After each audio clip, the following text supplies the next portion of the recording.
Hello again. It is Crew Call here on the Motor Racing Network, taking you into the garage area and talking to the folks that make the race cars go around the racetrack. I'm Steve Post, pit road reporter for Motor Racing Network, joined by 25-time and championship-winning crew chief Todd Gordon. How are you, Todd? How's things? I'm great. Great. I didn't have to deal with stress of the Roval. Ooh, stress of the Roval. My gosh. I'm telling you what, stress of, I do the public address, and stress of watching. I'm so fortunate. I work pit road for MRN. Okay, I don't have to be with Alex Aiden, Jeff Striegel, you guys in the booth, where you have all of the moving points tallies.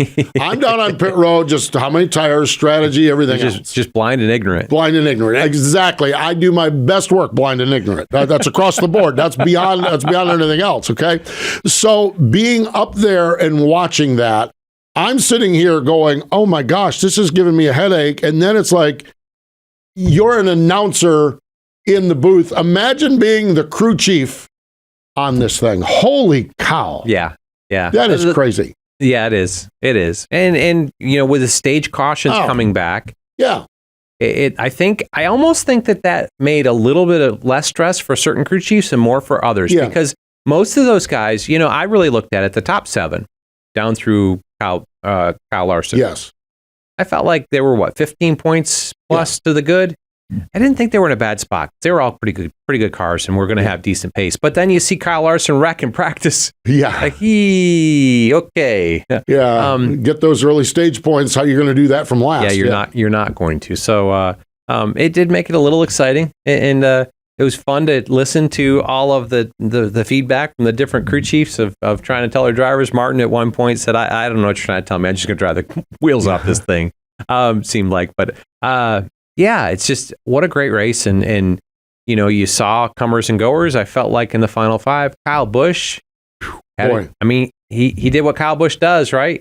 He gave it everything he could, put on a heck of a race there at the end. I think that was the fight of the day, was Kyle Busch, what him and Randall Burnett did. And I think, I don't sense that they had a race-winning car speed-wise, but when you have Kyle Busch behind the wheel of that car, boy, you have a scrapper and a fighter, and he just about got it done. Yeah, it's a really positive run for those guys, and unfortunate to be out of the playoffs, but I think for the first year together, they've shown a lot, and I think they'll build off of that going forward.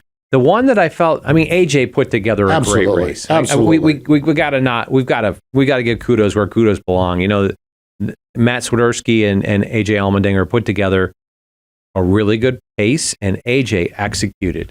He passed cars when he needed to. He made the passes. She showed why he is he's really good at road courses. And down the stretch, he nailed those restarts. And here's the thing, listening to AJ afterward, he knew everyone around him. He knew Ty was going for that first win. Kyle was going for this. William might have been a little bit less. Yes. Knows it. But boy, AJ nailed every restart at the end of that race. He had I think, a couple spots. There was, he didn't get off of 8 very well and at one point. Yep. But, had the wherewithal to, okay, as we come to the backstretch chicane, I'm staggering left. You want to pass me, you're going to have to roll around the outside of me.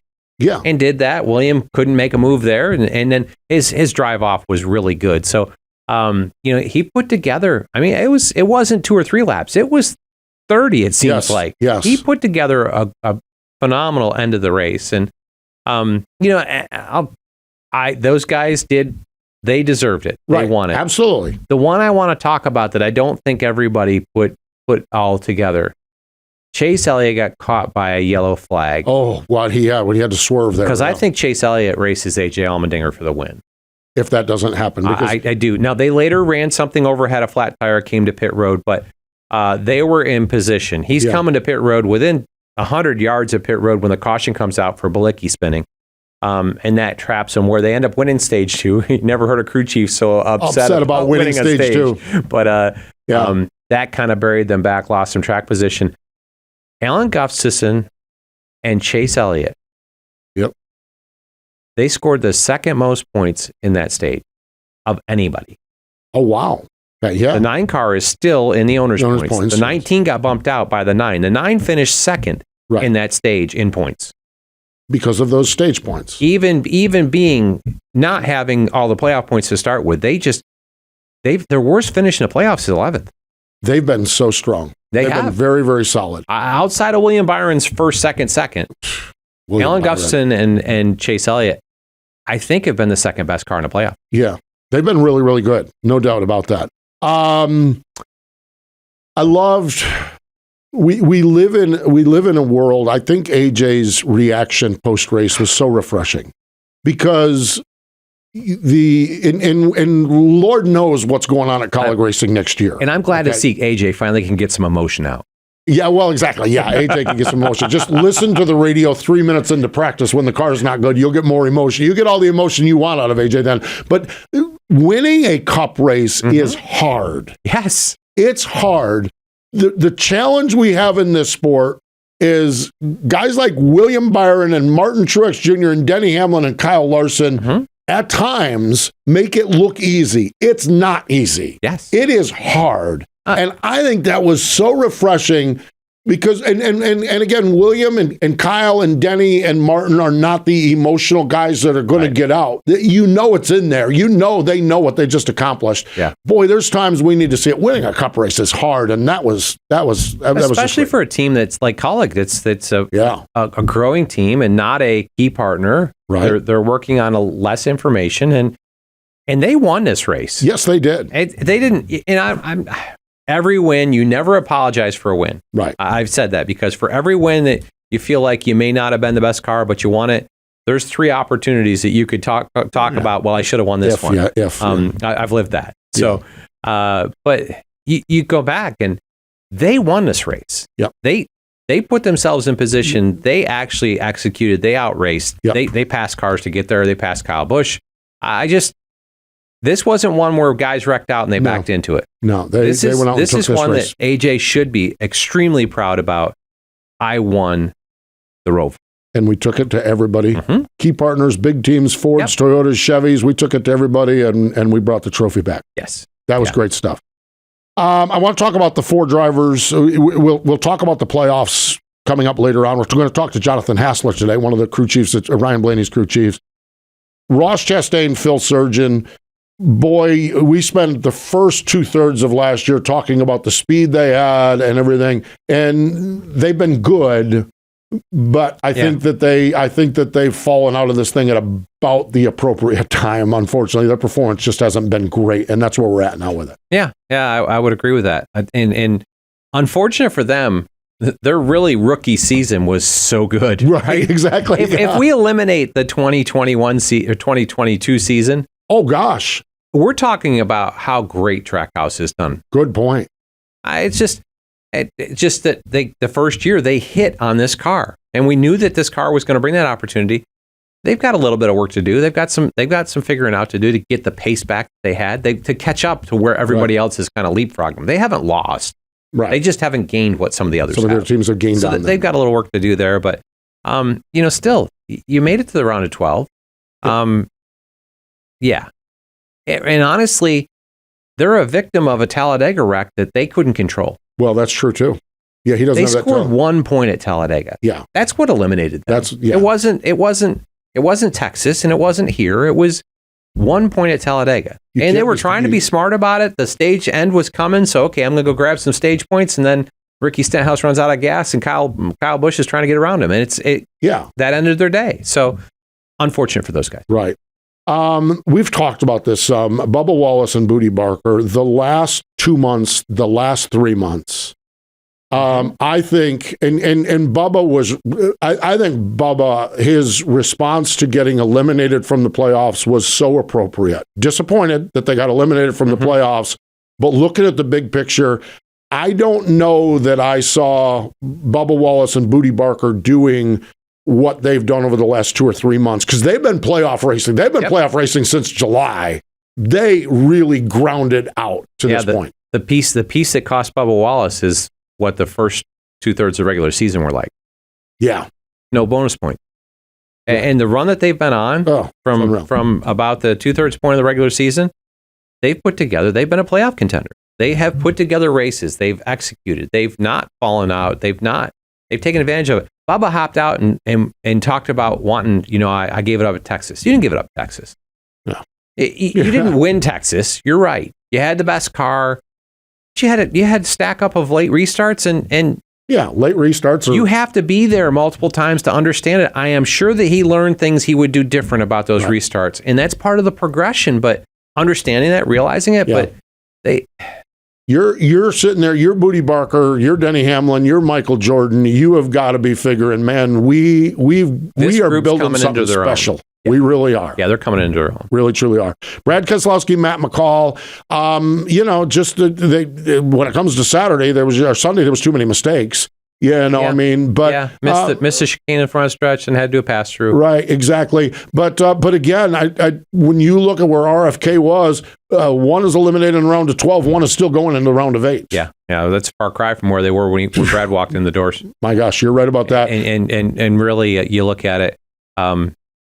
I think Brad probably wishes he could go back to Talladega and maybe not push on that 42 car. Well, there's that. Yeah, but what it could have shown. You can't. But they've come, much like we talk about Trackhouse, they've come leaps and bounds. They really have. And they're continuing their path. It'll be interesting to see where this team runs into next year. Finally, the last driver out, the rookie combination, Kyle Busch and Randall Burnett.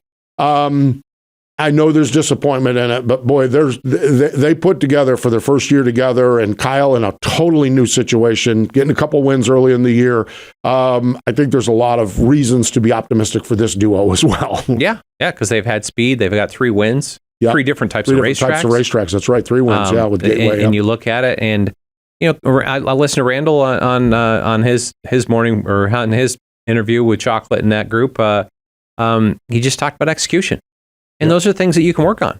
Yeah, cleaning up the executions are things that they're very tangible. Those are things that you can do. Finding speed, that becomes a lot more difficult. But I look forward to how this program, the whole RCR program, grows following their lead.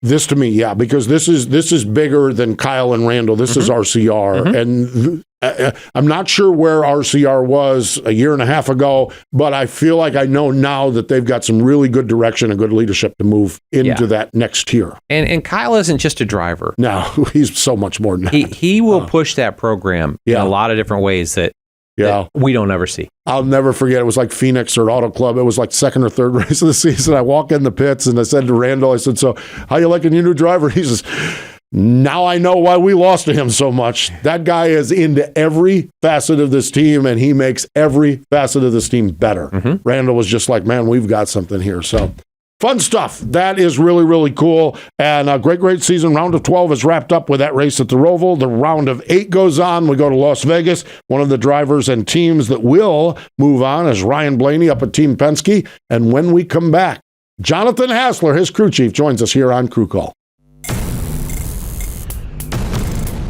Welcome back. It is Crew Call here on the Motor Racing Network. Let's go right to it via Zoom call from up at Team Penske shops in Mooresville, North Carolina. Jonathan Hassler, crew chief for Ryan Blaney and the number 12 Ford Mustangs. Hello, Jonathan. How are you? Doing great this morning. How are you guys doing? We are well. It wasn't a nervous Roval for you, locking yourself into the round of 8. But just kind of describe the last round and that win at Talladega and just where you guys are at performance wise as we start to look at that round of 8. Yeah, obviously, I think we knew coming into the season that the speedways were going to be certainly our biggest opportunity to go out and get wins with. The way everything kind of shook out with the changes between all the manufacturers and whatnot, and we were good last year on the speedways, and then had a little more speed this year. So we knew going into Talladega that all we really needed to do was execute. We didn't need to do anything special, and we were obviously able to do that, and it took a lot of pressure off for sure for the Roval. Our road course program has been kind of up and down. I feel like we've definitely started to turn the corner, but certainly was nice to not have to kind of rely on that. So we were able to kind of go and maybe try a couple different things at the Roval that we wouldn't have been able to do otherwise, and then just kind of try to call the race to go and get stage points or stage wins, I guess I should say, if possible, and try to run a little different strategy.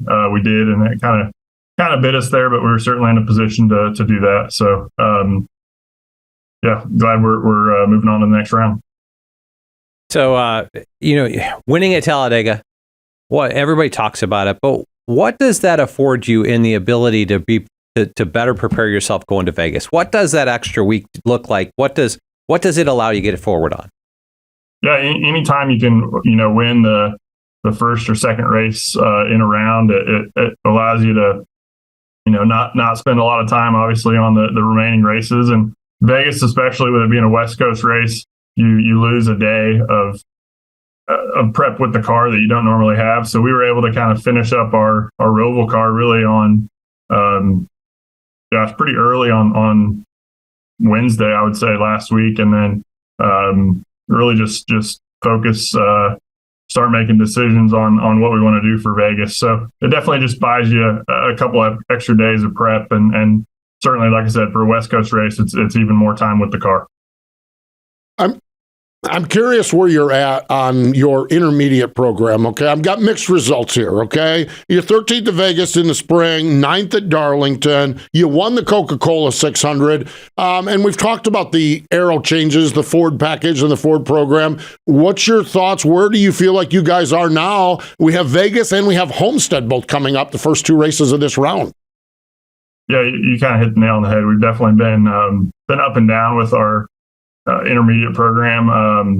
I think last year we were able to show up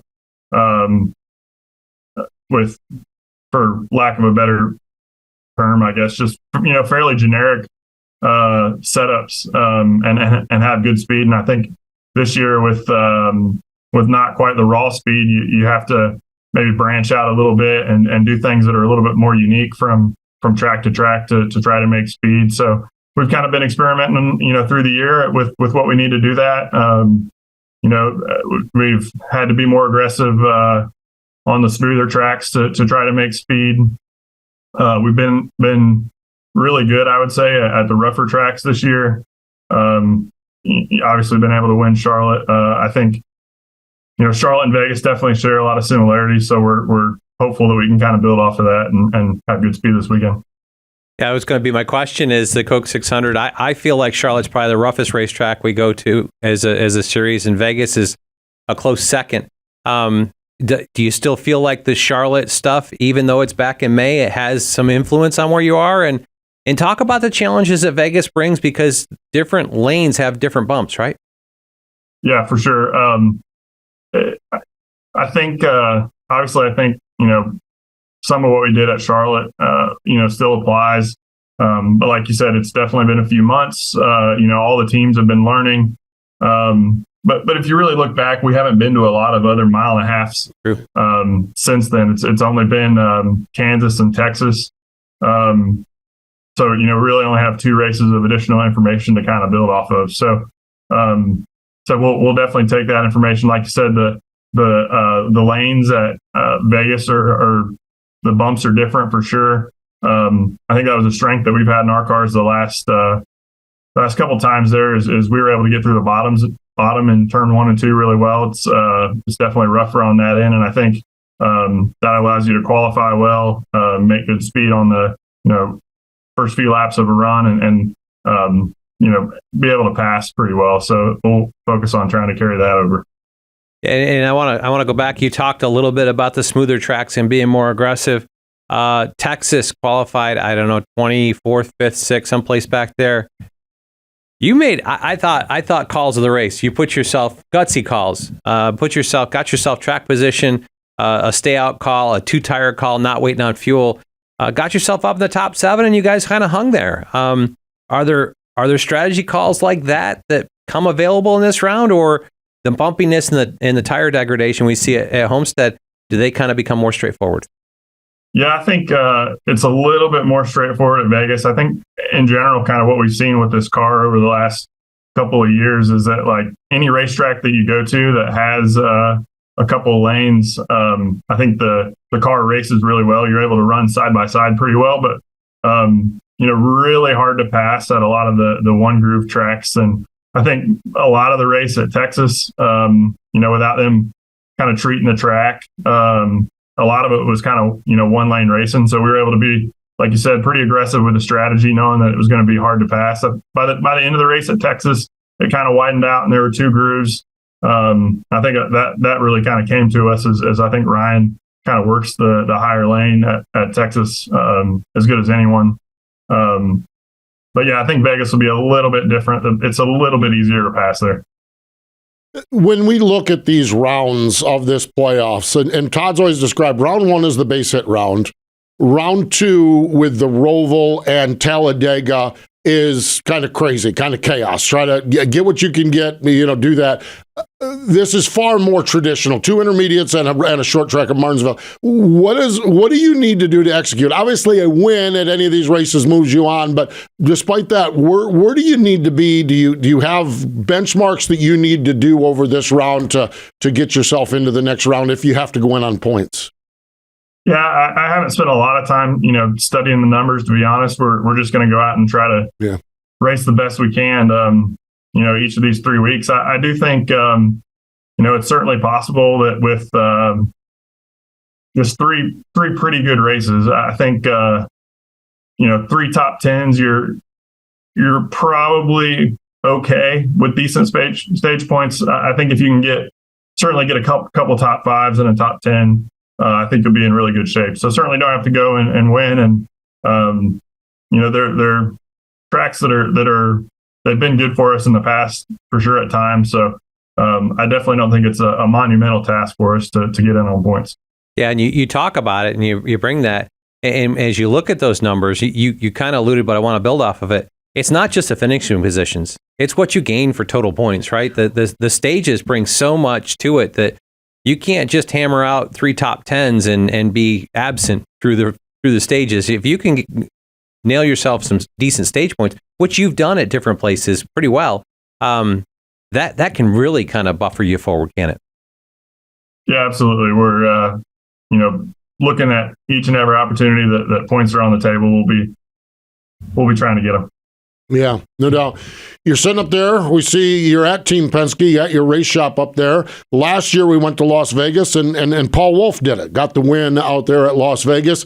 How does this work now, though, with you being the sole survivor up at Team Penske? How does it work for you guys among the teams, being the lone playoff driver up there? Yeah, it's everybody kind of jumps in. I would say across the teams. Everybody is kind of looking out for our needs and things that we're interested in. I think they'll run setups that are certainly very similar and try things that we might be able to apply to our car throughout the weekend. It's really hard in this format anymore with only 20 minutes of practice. Yeah. You only get a couple changes in, so if you can get a couple more changes in from your teammates and try to get some additional information, it's incredibly helpful. So, and they all kind of realize the situation. And like I said, everybody's kind of all hands on deck to help us out. So you talk about that's interesting. And really that 20-minute practice does limit how many things you can change from the setup you've got to start with. How is the collaboration between you guys and all the prep work getting up to it? I know you say you unload pretty similar, but are they giving stuff? Is it kind of all together, or are they just following you guys' lead? I think it's probably a mixture, honestly. I mean, we've had things that have worked for us that haven't necessarily, worked for Joey. And I talk about Joey the most. He's certainly the strongest teammate we have, and we're gonna lean on him as much as anyone else. But yeah, it's kind of a mixture for sure. They're definitely open and nobody's hiding their opinions and thoughts on what we all think we need to go and be better. Just kind of pull all that information together and put our best foot forward. Fascinating stuff. It really, truly is. The round of 8 is upon us, and it starts off this week at Las Vegas Motor Speedway. Final question for you here, Jonathan, as we look at things. I want to go, I know you're focused on this year and this season, but since the last time we've talked to a crew chief on this program, the 2024 schedule come out, okay? And right smack dab in the middle of it is the Olympic break. What is that like for a team? You guys are all wore out. Everyone's tired. You had one whole weekend off this year. When you see that on the schedule, what's the anticipation like? What does that mean for a race team and a race shop? Yeah, just for anybody that's in the sport, we're used to the grind for sure. So yeah, to have the opportunity to have 2 consecutive weekends off certainly allows anybody in the series to go and do something in the middle of summer that really hadn't been able to do for some people 10, 15 years. Obviously there was we've had that scenario once before with the Olympics, but yeah, it certainly allows people to plan trips and getaways that they haven't been able to do. So I know I'm looking forward to it, and everybody else is as well. It's a long way down the road, I know, but boy, when we found the dates of the schedule, all of a sudden my mind starts wandering as to what's going to happen, where are we going, so fun stuff. Jonathan, we appreciate your time joining us here today. We wish you well this week at Las Vegas and on throughout the rounds. We'll see what happens, but thanks for joining us here on Crew Call. Thanks for having me. You got it. That's Jonathan Hassler, crew chief for Ryan Blaney up at Team Penske. Stay with us. More Crew Call in just a moment. Welcome back. It is Crew Call here on the Motor Racing Network. Todd Gordon and Steve Post here. Great to catch up with Jonathan Hassler, and it is going to be interesting to see what happens. As topsy-turvy as the round of 12 was with Talladega and the Roval in it, we go very traditional NASCAR racing with this round, Todd. Kind of what's your sense? What do the teams need to do now? Winning, of course, but what's everyone need to start doing here as we start to whittle this thing down? Win at Las Vegas. Yeah, exactly. Win at Las Vegas. I think Paul Wolf and Joey Logano showed that there's a benefit to winning Las Vegas last year. I actually want to go back because AJ Allmendinger this past week. Yep. He talked about this with Matt Swiderski. They, about 2 or 3 weeks ago, just zoned in on the Roval. I was listening to Swiderski on the morning drive on Sirius on Tuesday. And he said for the last month, they dedicated an hour a week of the simulator time to developing the Roval program. See, exactly. So because they knew this was where they could come their best chance, and so they focused on that. But winning Vegas for one of those 8 teams gives you don't need to worry about you can actually and Jonathan talked a little bit about it. But if Jonathan and Ryan were able to go win Vegas, you can tell Paul Wolf, you do the prep work for my Homestead car and my Martinsville car. Right. Whatever you do, I'm just going to copy and paste, put it in. We're gonna get to see how Ryan and Joey are, in the same stuff. We're gonna do that. I'm gonna focus forward on Phoenix. Right. The other thing, and then we talk about these next 2 races. You're not in the nightmare of stage points. Nope. The nightmare of race calls. You're loose. You very well could go win another one of these races because you're just loose. You're just out there. It's like, well, let's just try to get a trophy. Well, and Ryan had a good run at Phoenix in the spring. Yeah, Ryan was the best car at Phoenix last year. I mean, if he's a playoff contender, I'll say it. He wins the race. Right. Ryan was better than Joey. Right. But yes, absolutely. Raced with etiquette and was smart about how he did it, but was really good there. The caveat, especially for the playoffs here, and this doesn't just go for the 12 team, this goes for everybody. We go to Phoenix with a different aero package than we've had in the spring race there. In the spring race, we didn't have the low downforce package. Well, that didn't come out until we went to COTA.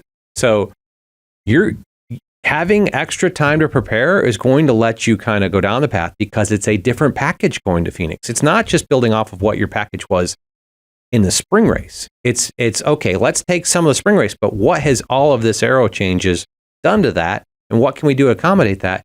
Having that extra time, the guy that wins this weekend is in an even bigger advantage than they were last year. Yeah, because of the new rules package out of Phoenix. Yeah.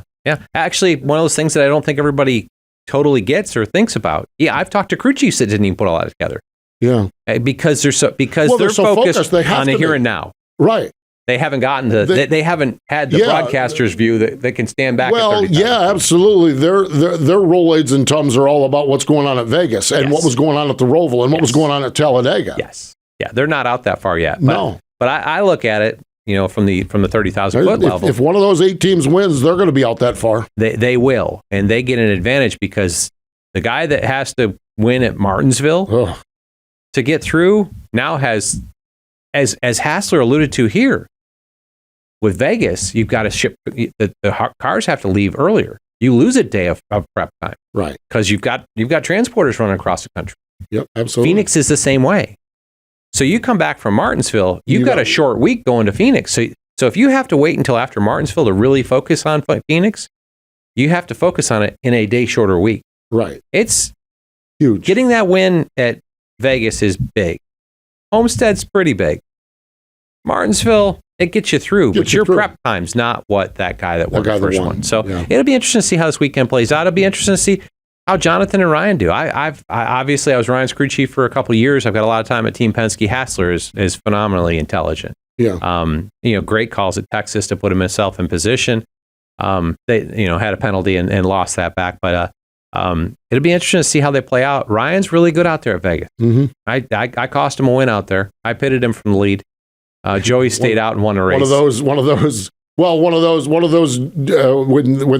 the leader does something, everyone else does the opposite. Yeah. Exactly. I was worried about Alex Bowman, so us and Alex Bowman came down pit road. Joey just said, "Thank you." Yeah, imagine that. Yeah, Joey Logano taking advantage of an opportunity and winning another race. Yeah, but Ryan's really good there, and his as Jonathan alluded to, those places that you run up the racetrack, he's pretty good. Be interesting to see what Jonathan and Ryan do. It's a fascinating round, fascinating 8 drivers with William Byron and Rudy Fugle, Martin Truex Jr., James Small, Denny and Chris, Cliff Daniel and Kyle Larson, Chris Buescher. Man, I love this story. I love they keep slugging it out. You could pick anybody out of the 8, and it's easy for me. And Sirius asked us to do it before the playoffs laid out, and my championship 4 are pretty generic. Yeah, I actually picked Martin to win a championship, and I don't think that that's out of grasp. I know that he's had a really soft playoff to this point, but look for them to come back to a couple mile and a halves to see where they get back to. But Martin, Denny, William, and Kyle. Yeah, I think that's pretty straightforward. But I could make an argument for Chris Buescher with the run that he had coming into playoffs. It's been a little subdued now, but with Brad out, the whole RFK focus is going to be on the 17, much like. Jonathan Hassler here and Ryan, the whole Team Penske program's behind them. So, and we talked to Adam Stevens last week. He talked about that. Right. Having multiples in doesn't allow you to build the best bullet because you have to share. Right. So, I don't know. Christopher Bell, walk-off win at Martinsville last year. Yeah, Christopher, if I at the beginning of these playoffs, beginning of this year, and probably even the beginning of the playoffs, I think Christopher Bell is maybe who I have to win the championship. At the beginning of the year, I had Christopher Bell as my championship winner. And by the way, we haven't talked about Tyler Reddick, who's just been on fire. And going to Homestead? Yeah. Oh, my gosh. If you go to Homestead and the last digit on your car isn't 5, and it might not have 1 in front of it or might have a 4 in front of it. Right, exactly. Kyle Larson and Tyler Reddick. Those two guys up against the wall are going to be phenomenal. Absolutely. So going to be fascinating. It really, truly is. The round of 8 kicks off this weekend at Las Vegas. Saturday, the Xfinity Series is there for the Alsco Uniforms 302, and Sunday, it's the South Point Casino 400. Performance Racing Network has all of the coverage. We have a lot going on here at MRN. NASCAR Live, our Tuesday night tradition, NASCAR Live Wide Open, NASCAR Coast to Coast, Wing Nation, and of course, Crew Call, and we appreciate you checking out all of our content and coverage here on the Motor Racing Network. We appreciate Jonathan Hassler joining us here on the program. For Todd Gordon, I'm Steve Post. More important, though, than all of that, thank you for joining us here this time on MRN's Crew Call.